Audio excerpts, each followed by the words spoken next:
Bonjour à tous et bienvenue dans Full Map MLB, le podcast qui analyse donc l'ensemble des matchs MLB de la journée. On retrouvera ce rendez-vous donc 4 fois par semaine, le lundi, le mardi, le jeudi et le vendredi, pour analyser avec vous toute la carte, vous donner les tendances, les overs, les unders, les vainqueurs de match.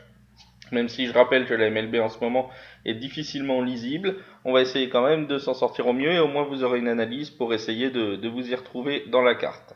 C'est un format qui se rapproche donc beaucoup de ce que je pouvais faire avant par texte. Là, je le fais par audio parce que ça va être un peu plus rapide. Je vais essayer de passer 2 minutes maximum par match, histoire que ça vous fasse pas un podcast très très long à écouter. Nous retrouverons aujourd'hui au programme du jour 8 matchs seulement. C'est la coutume, le lundi et le jeudi, il y a un petit peu moins de matchs en MLB. Donc 8 matchs seulement, mais attention avec des horaires qui commencent assez tôt en heure française, puisque le premier match aura lieu sur les coups de 18 heures. Donc attention à bien prendre vos paris avant 7 heures et ne pas attendre la soirée pour le faire. On passe tout de suite à l'analyse des matchs. Le premier match du jour qui va donc opposer les Braves d'Atlanta aux Phillies de Philadelphie. Deux équipes avec des objectifs bien différents puisque Atlanta a déjà validé sa participation aux playoffs en terminant champion de sa division, alors que Philadelphie est en pleine course pour accrocher une place pour les Wild. Et il se trouve actuellement avec 3 matchs de retard sur Milwaukee et Chicago qui sont tous les deux virtuellement qualifiés pour ces wildcards. Donc Philadelphie n'a pas un grand droit à l'erreur, hein, ils doivent absolument cumuler les victoires, alors qu'Atlanta peut un petit peu plus laisser couler. Ce sera le troisième match de cette série. Pour l'instant, les Phillies ont remporté les deux premières rencontres. Donc Atlanta va essayer d'éviter de se faire sweeper à domicile, ce qui est quand même toujours bien contre un adversaire de division.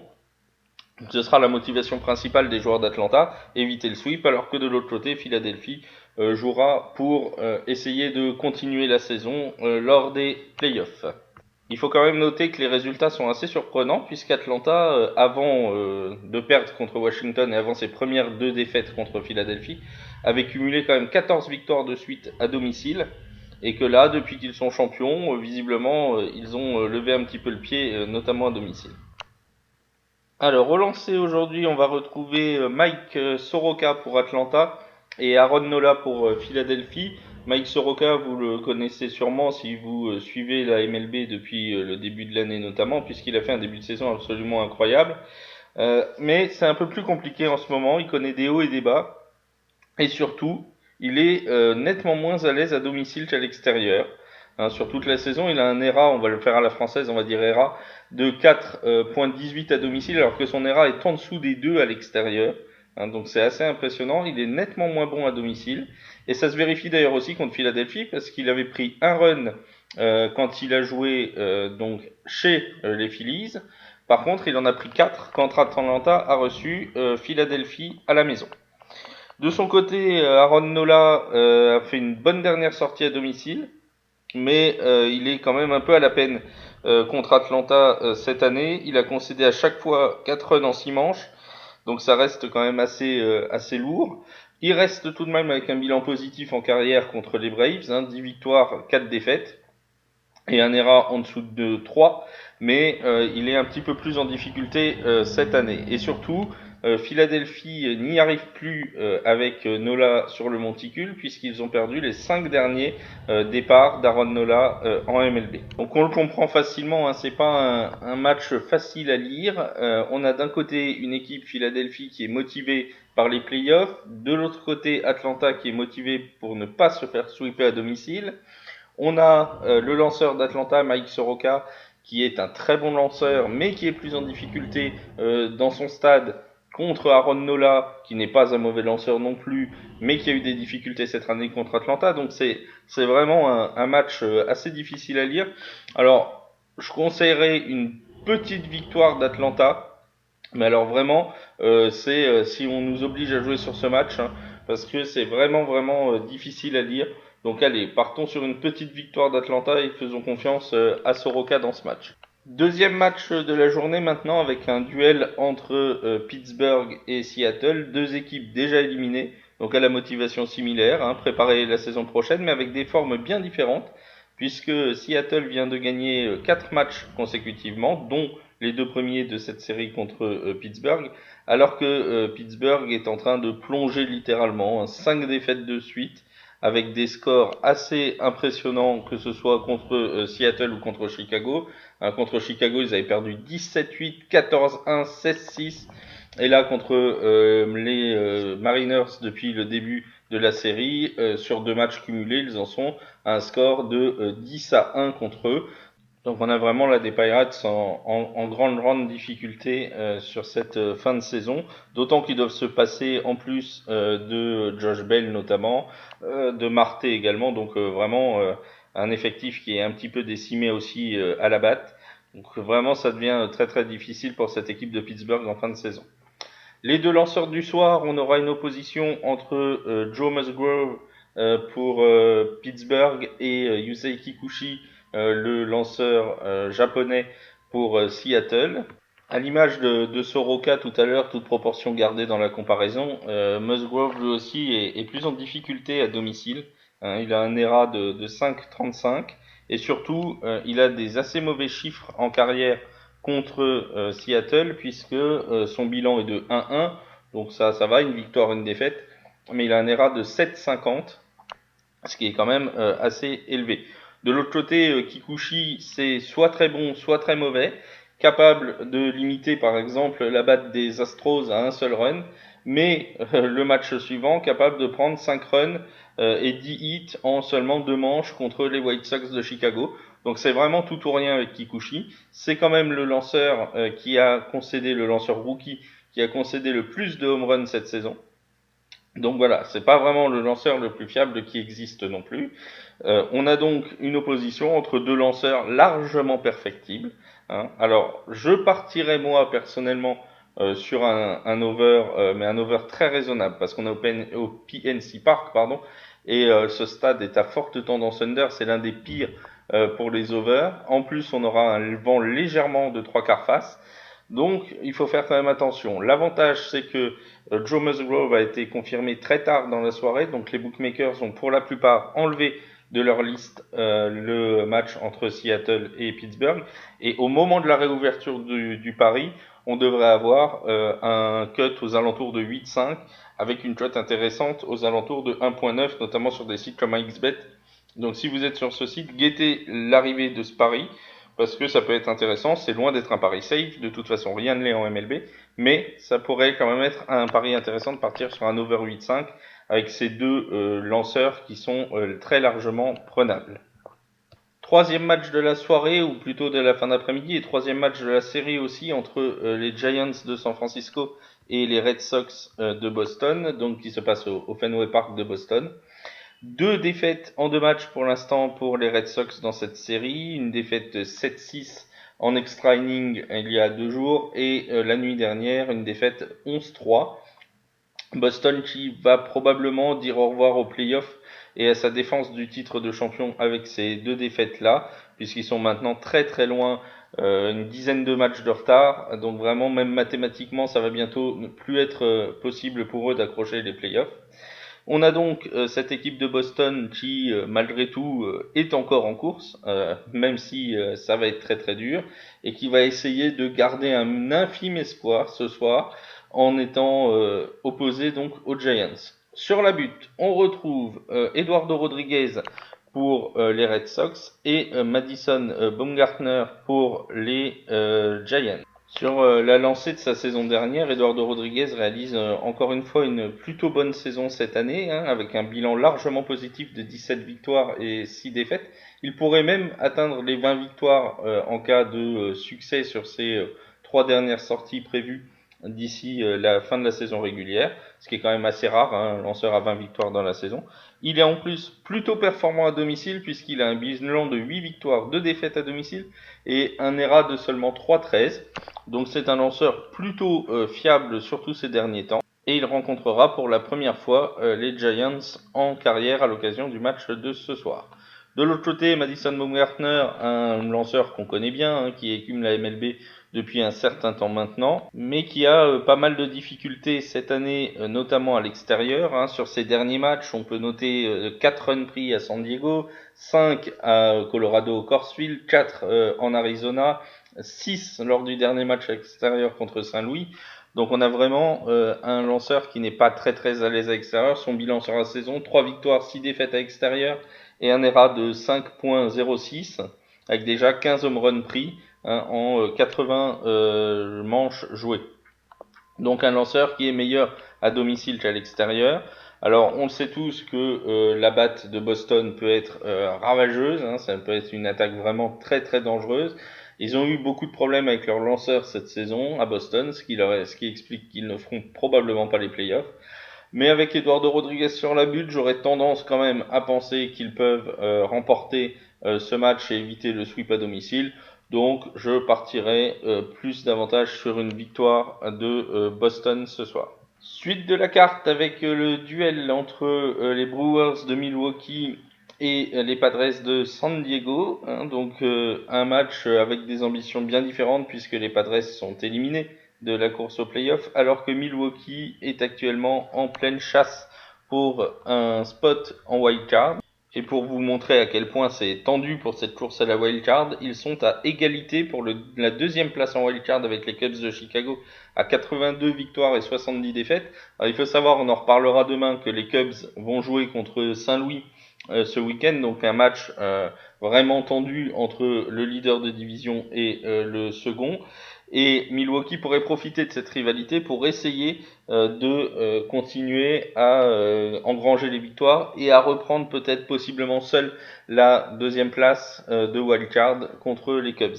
Alors bien sûr, il est difficile de parler de Milwaukee sans mentionner l'absence de Christian Yelich, le MVP de l'an dernier qui s'est blessé et qui sera indisponible toute la saison, ce qui cause quand même beaucoup de dégâts sur l'attaque de Milwaukee. Au niveau des lanceurs, on retrouve ce soir un duel donc sur le monticule entre Jordan Lyles pour Milwaukee et Joey Lucchesi pour les Padres de San Diego. Alors Jordan Lyles, c'est un petit peu Dr Jekyll and Mr Hyde cette saison. Il a été très en difficulté avec les Pirates en première partie de saison. Sur les 9 derniers matchs, je crois qu'il a joué avec les Pirates, il avait un bilan de 1 victoire 6 défaites et un ERA qui approchait des 10. Donc on s'était dit que c'était un lanceur quand même relativement peu fiable, mais depuis qu'il est arrivé à Milwaukee, c'est un bilan de 6 victoires, 1 défaite, un ERA de 2.39, donc vraiment des statistiques qui sont très bonnes, et en plus les Brewers réussissent bien avec lui au départ, puisqu'ils ont gagné les 6 derniers départs de Lyles. De l'autre côté, Joey Lucchesi, c'est un peu plus compliqué à l'extérieur, un bilan de 2 victoires, 5 défaites et un ERA de 6.19. Alors, il n'a pas joué souvent contre les Brewers, ça s'est pas mal passé les fois où il a joué, puisqu'il a un bilan de 1 victoire, 0 défaite, mais c'est quand même peu révélateur compte tenu du nombre de matchs qu'il a joué contre eux. Donc, compte tenu de la volonté normalement de reprendre cette place en wildcard pour les Brewers et de l'avantage qu'ils ont sur la butte avec Lyles, en plus, on peut ajouter les difficultés de San Diego qui a perdu 8 de ses 9 derniers matchs à l'extérieur. Donc, je partirai sur Milwaukee. La cote est même plutôt intéressante. Alors, c'est pas forcément super safe avec Lyles, parce qu'on a toujours le souvenir, si vous suivez la MLB depuis le début de la saison, de son début de saison à Pittsburgh, et ça mène pas une grande confiance. Mais encore une fois, sur ses derniers départs, il est plutôt convaincant, et les Brewers devraient être intéressés pour gagner, pour espérer faire un petit peu le trou dans cette wildcard. Donc une victoire de Milwaukee me semble plutôt intéressante ici. Suite des matchs avec le duel entre les Yankees de New York et les Angels de Los Angeles. Les Yankees qui sont déjà qualifiés pour la post-saison alors que les Angels sont déjà éliminés. On avait des Angels qui semblaient complètement désintéressés ces derniers temps, en plus décimés en attaque, avec les blessures d'Otani, de Trout, de plein de joueurs qui manquent dans la line-up. Alors niveau blessure, les Yankees ont été servis aussi cette saison. Mais là, on a depuis 2-3 matchs des équipes qui semblent osciller entre le bon, le moins bon. Les Angels sont sur 2 victoires, 1 défaite sur les 3 derniers matchs. Ils ont battu Tampa Bay. Et ils ont battu New York hier sur le score de 3-2. Les Yankees, eux, c'est 2 victoires, 2 défaites sur les 4 derniers matchs. Une défaite à Toronto, une défaite hier contre les Angels, mais aussi une victoire convaincante 8-0 en ouverture de cette série contre Los Angeles. Donc voilà, c'est un petit peu comme ça en ce moment. C'est un petit peu sur courant alternatif et ça nous aide pas à lire vraiment ce qui pourrait se passer. Sur la butte, on aura un duel entre Tanaka pour les Yankees et Ine pour les Angels. Alors Tanaka ne devait pas prendre ce départ-là, il devait prendre le départ de demain. Ça devait être App aujourd'hui, mais il a été replacé aujourd'hui probablement en prévision de la série de playoffs pour que il puisse avoir son repos régulier jusqu'au premier match de la série de playoffs. Donc c'est Tanaka qui sera là ce soir. Alors Tanaka, bon, c'est un lanceur qu'on peut qualifier quand même de plutôt fiable, d'autant qu'il a des bons chiffres en carrière contre les Angels, hein. Un ERA de 2,38, 3 victoires, une défaite. Donc c'est vraiment pas mal. À domicile, ça tient plutôt la route, hein. Son dernier match à domicile contre les Texans, les Rangers du Texas, pardon, il a pris 2 runs en 6 innings. Contre Cleveland, dans son avant-dernier match, il a pris 2 runs en 6 innings. Contre Arizona, 2 runs aussi. Enfin bon, bref, ça reste quelqu'un qui prend quelques runs, mais qui n'en prend pas non plus rarement des caisses à domicile. En face, on se retrouve avec notre ami Andrew Heaney. Alors lui, c'est un petit peu différent puisque sur ses derniers départs, si on prend les 3 derniers départs, une victoire de défaite, il a joué 14 innings sur ses 3 derniers matchs et il a pris 14 runs, 23 hits, 5 home runs. Enfin bref, ça reste très très compliqué pour lui. Donc voilà, 2 équipes qui ont des motivations très très fluctuantes, hein, puisque pour l'une la saison est terminée, pour l'autre la saison va se poursuivre et il faut quand même gérer maintenant les effectifs, d'autant qu'il a été éprouvé par les blessures, l'effectif des Yankees. Donc difficile de donner un vainqueur, hein, même si les Yankees seront largement favoris, je pense que la cote sera pas très intéressante. Donc moi, je partirais plutôt pour ceux qui en ont la possibilité, c'est-à-dire ceux qui ne jouent pas en France, de partir sur un overrun, peut-être un over 4,5 run pour les Yankees, qui devraient quand même trouver la solution contre Andrew Heaney, ou alors pourquoi pas un frappeur de home run, hein, Judge, LeMahieu, peuvent largement mettre un home run à Andrew Heaney. On rappelle que le stade des Yankees est à forte tendance over, donc cet overrun des Yankees devrait pouvoir passer sans trop de difficultés. Le match maintenant que tout le monde attend dans cette soirée, alors si vous n'avez pas compris, c'est de l'ironie, hein, le match entre les Orioles de Baltimore et les Blue Jays de Toronto. On a donc là 2 équipes largement éliminées depuis un petit moment à la course au playoff, hein, c'est le 12e contre le 14e de l'American League, donc un match de bas de classement sans aucun intérêt pour le classement final de cette année. Et on a donc 2 équipes qui sont tout de même sur des formes différentes, hein. Les Orioles ont gagné seulement 3 matchs sur les 8 derniers, alors que les Blue Jays en ont gagné 6 sur les 8 derniers. Donc on a 2 équipes qui sont plus du tout intéressées par la course au playoff, mais qui jouent décomplexés, hein, comme l'a montré le match d'hier, avec une victoire 11-10 des Blue Jays sur le terrain des Orioles de Baltimore. Au niveau des lanceurs, on retrouve ce soir pour Baltimore Gabriel Hinoa et non pas Chandler Shepherd comme ça a pu être annoncé sur certains sites depuis 1 ou 2 jours, hein. Chandler Shepherd qui finira la saison dans le bullpen des Orioles. Et c'est donc Gabriel Hinoa qui va prendre sa place pour le match de ce soir. Alors Hinoa, c'est pas la grande sécurité non plus, hein. Cette année, c'est un bilan de 1 seule victoire, 8 défaites, un ERA de 5,74. Il a déjà joué plusieurs fois contre Toronto cette année. Une seule fois, il a pris un départ. Les autres fois, c'était quand il était dans le bullpen. Lors de son départ contre Toronto à Baltimore, c'est 3 runs pris en 5 innings. Donc vous voyez, hein, c'est dans sa moyenne. Hein, c'est vraiment un lanceur qu'on peut pas qualifier de fiable. En face, du côté de Toronto, on aura Anthony Kay, qui est un tout jeune lanceur. Hein, ce sera son 3e départ seulement en MLB. Sur ses 2 premiers départs, il a donc joué 10 innings, il a pris 11 hits et 7 runs. Donc c'est là aussi un lanceur tout jeune, hein, qui fait ses armes et donc avec les difficultés que ça peut comprendre. Alors, au regard des 2 lanceurs, on pourrait partir sur un over, mais je trouve le cut un peu haut. Il est à 10, voire à 10,5. Ça reste 2 équipes, notamment Toronto, hein, qui peuvent faire des choses offensivement, et contre Gabriel Inoa, ça devrait être assez intéressant pour eux. Mais ça reste deux équipes qui jouent rien, avec une motivation très fluctuante. Honnêtement, je pense qu'il est plus sage de passer sur ce match, d'autant plus qu'hier il y a eu 21 runs, et on sait qu'en MLB, il n'y a pas toujours, quand il y a eu un gros score la veille, de nombreux runs le lendemain. Donc il faut vraiment se méfier. L'over pourrait être intéressant. Si vous voulez prendre un cut un peu modifié à 8,5, 9,5, si vous trouvez des choses intéressantes, ça peut être bien. Mais franchement, à 10,5, ça ne me semble pas super raisonnable. Un match intéressant maintenant avec l'équipe qui sera probablement l'équipe favorite des bookmakers aujourd'hui, à savoir Cleveland, les Indians, qui vont donc jouer leur troisième match de série contre Détroit. Cleveland qui a gagné donc ses deux premiers matchs de cette série, le premier assez aisément sur le score de 7-2 et le deuxième un peu plus poussif, même beaucoup plus poussif hier sur le score de 2-1. Donc les Indians qui eux sont toujours à la lutte pour une wild card en American League. Ils ont un bilan de 89 victoires, 63 défaites. Ils sont juste une petite victoire, mais avec un match en moins derrière les Rays de Tampa Bay qui ont réussi à les gagner hier chez les Dodgers.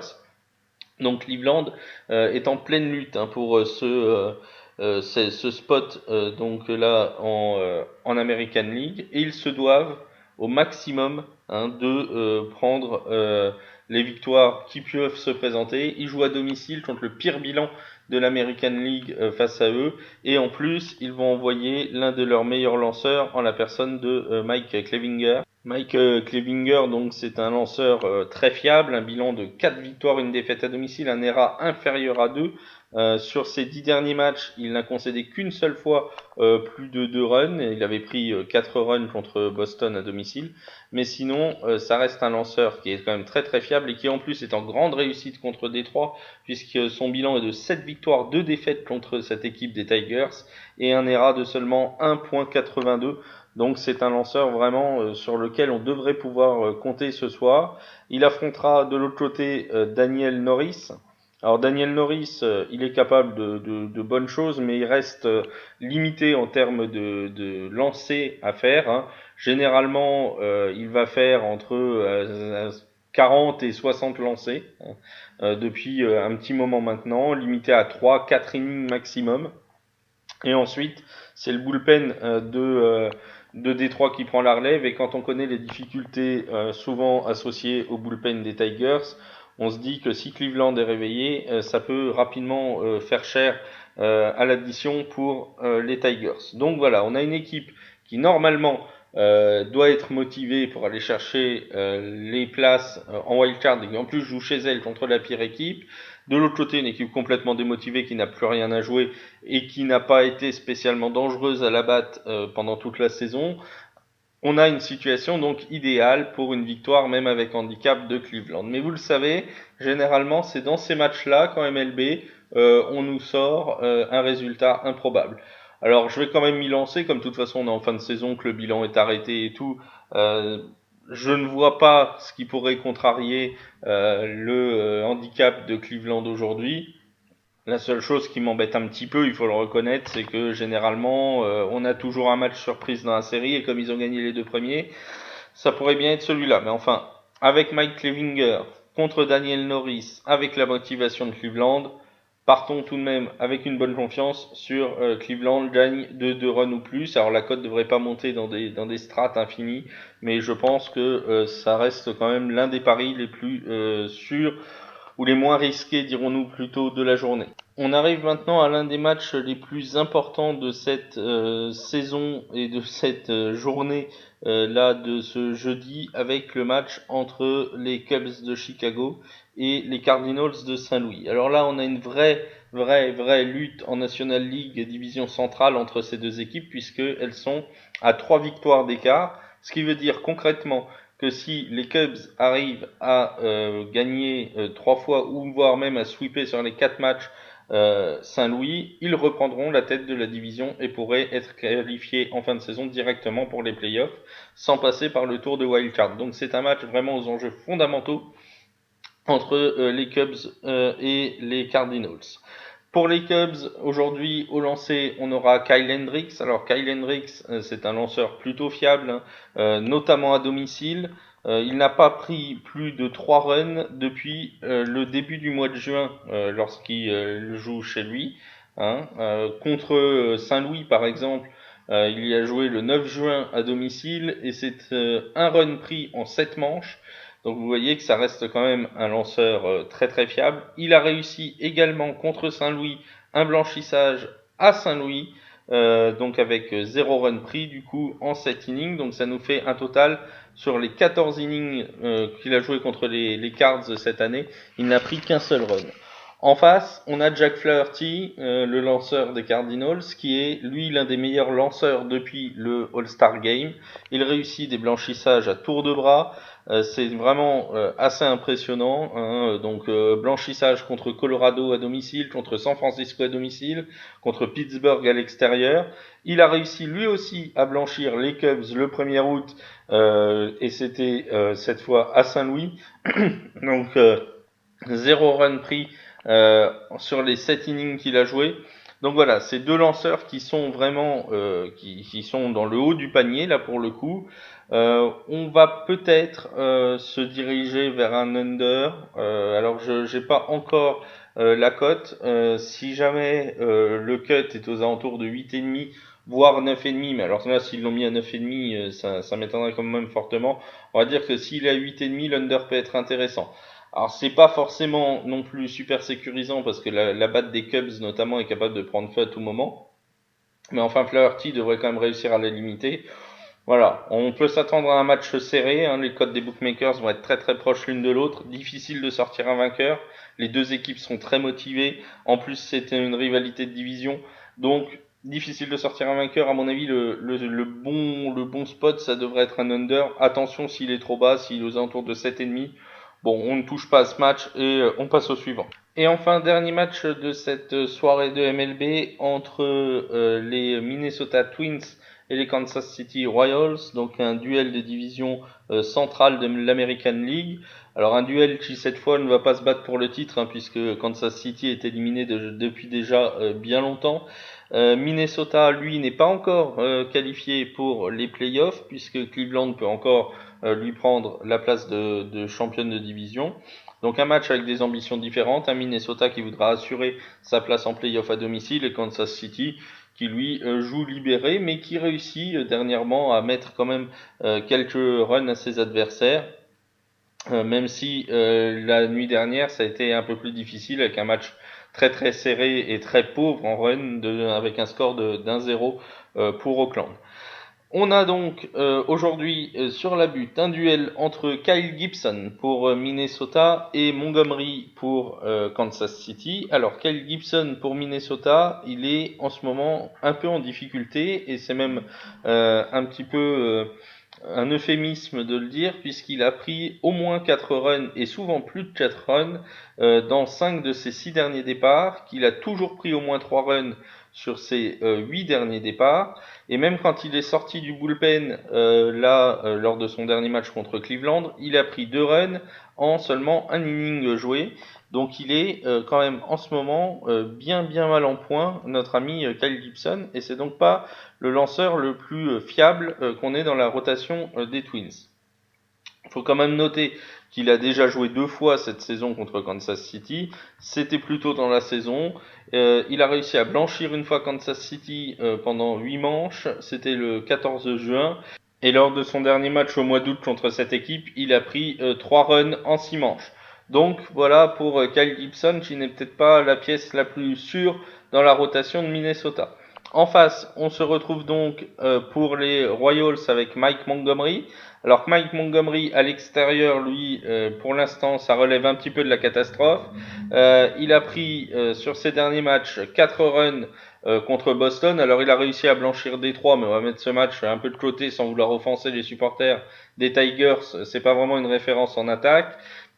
Il a pris 5 runs contre Baltimore, 5 runs contre Miami, qui ne sont pas eux non plus des références en attaque, et ça peut nous laisser craindre le pire contre l'équipe de Minnesota, qui est la meilleure en termes de home run frappés. Donc le Montgomery pourrait être en grande difficulté ce soir, et je conseille pour ce match au moins l'overrun de Minnesota, mais même l'over à 9,5, vu la forme actuelle de Kyle Gibson, peut être intéressante à aller chercher. Donc pourquoi pas un over entre Minnesota et Kansas City dans ce match, autant que Kansas City nous a prouvé depuis une semaine qu'ils étaient capables, des fois dans certains matchs qu'ils avaient choisis, de mettre des runs. Donc voilà, un petit over 9-5 pour ce match entre Minnesota et Kansas City. Voilà pour la présentation de la carte MLB, cette première émission full map MLB donc du 19 septembre. Vous pouvez laisser vos commentaires sous la vidéo, ça fait plaisir et en plus ça fait remonter dans les résultats de recherche. N'hésitez pas non plus à vous abonner à la chaîne pour recevoir les vidéos plus facilement. Je vous rappelle que donc on aura la full map MLB le lundi, le mardi, le jeudi et le vendredi jusqu'à la fin de la saison régulière, que nous aurons la full map NFL pour les matchs de la Red Zone qui sera publiée soit le vendredi soir, soit le samedi, et que nous aurons ensuite full map NHL et full map NBA dès que la saison commencera. Je vous invite également aussi, si vous le souhaitez, à faire un petit don, notamment pour le tableau des parieurs pro que vous retrouvez tous les jours sur ma page Twitter, mais aussi pour aider au développement du podcast ou pour juste me remercier. Les liens PayPal et le pot commun sont en dessous dans les commentaires de la vidéo. J'espère que cette première vous a plu et qu'on va pouvoir ensemble passer une bonne nuit remplie, on l'espère, de gains. Je vous dis à très vite et à demain pour la full map MLB et pour la full map NFL. À bientôt!